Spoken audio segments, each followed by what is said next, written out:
She goes, she's been looking at me. We were eating together. Woo!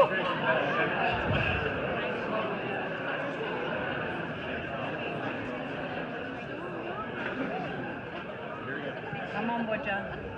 Thanks, Madam. Appreciate it. I'd first like to start off with talking about how beautiful Dori is today. And Austin, you look okay too. Just kidding. You look really handsome. So I found a letter that Dori gave to me that I wrote to her when she graduated her undergraduate degree. I was 15 when I wrote this, so it's quite funny. And so I decided to read a little bit of it. Dear Dori and Castignola, I would like to start off with how proud I am of you. I always am and always will proud of you. Be proud of who you are in graduating college, and you worked your butt off for it. The beautiful young woman you have become is amazing. You're a people person. But when you go out in public, for example, to a store, you always make a conversation with strangers and leave them with a smile. This is why you're going to be a counselor, because you comfort people when they need it the most, even when they don't need it. You remember when I was 7 or 8 and I was basically obsessed with you and follow you around everywhere? We're 6 years apart, so I'm also her cousin. I'm so sorry, I forgot to tell that. We're 5 years apart. I'm her cousin. We grew up 2 blocks away. I always wanted to be with or be Dori. I am still obsessed, to say the least. Still am. All the good times at Grandma's at the barn, mixing Sunny D and Pepsi. Me tampering with your boyfriends, and much more. I remember pretty much watching Pretty Little Liars on your couch with a heated blanket, and it caught on fire. Despite the panic, we still managed to laugh over it. That's one of the reasons you're one of my best friends, because throughout the panic, we still managed to laugh. Not to mention that everyone loves you. I mean, you're the whole package. Beautiful, smart, kind, silly, and thoughtful.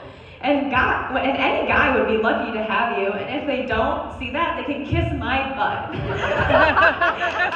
One day you will find your Prince Charming, and you will meet, and I'm sure it will be with tropical smoothies in hand. I do not remember the day that we met, but I'm sure it was legend, wait for it, Dairy. If you watch How I Met Your Mother, you would know that reference. I'm sure I stuck my baby tongue at you, if you were being a little sinker like you always are. Like when you put onions on my plate, even when I don't want them. Why do you do that?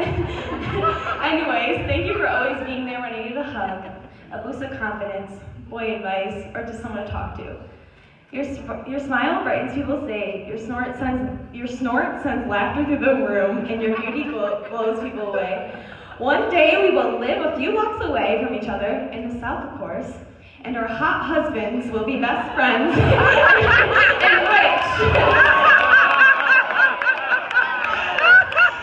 our kids will hang out and be like brother and sister.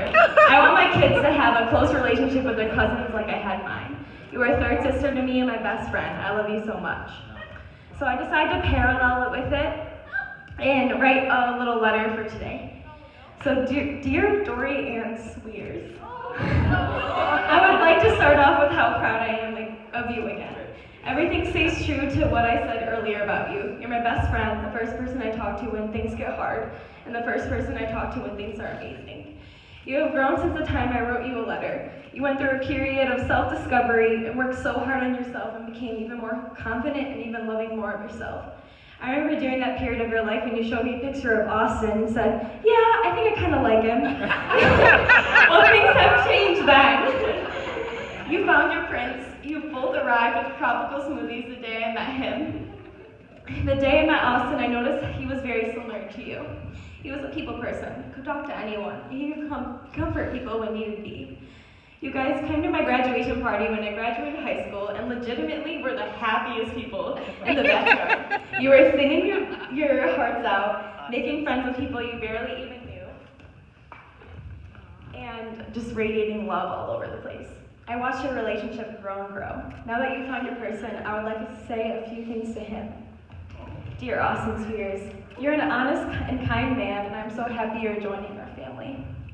You know that Dori is a huge part of my support system, and you actively joined that support system for me.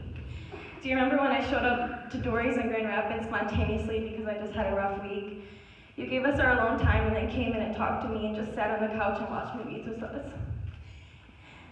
You were one of the first people to text me and check on me when any major life event happened to me. And when you told me that you were asking Dori to marry you, I was bursting with happiness. I had another person like Dori in my life forever. You better be okay with moving to the South, our kids being best friends, and you better make some more money.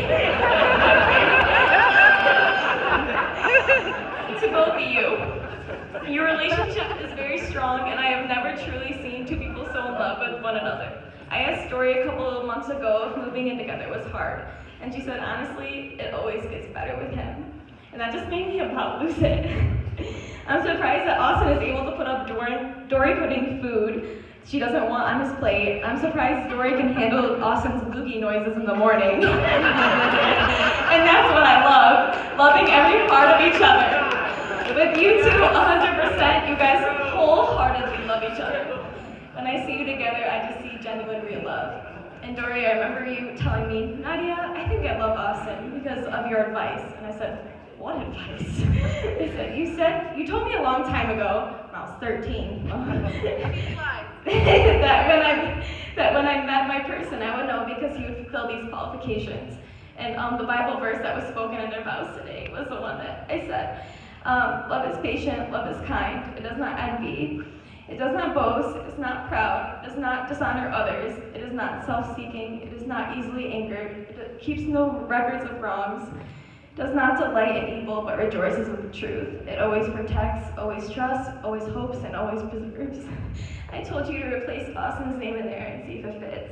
And you did, and you told me you loved him. Who knew 13-year-old me would make such an impact? I gained two people that when they came together to fill in that Bible verse about love. Dori and Austin are patient, Dori and Austin are kind. They do not envy, they do not boast, they are not proud. They do not dishonor others, they are not self-seeking. They are not easily angered, they keep no records of wrong. They do not delight in evil, but rejoice in the truth. They always protect, they always trust, they always hope, and they always preserve. So Austin, I love you so much. And here's to a lifetime of happiness.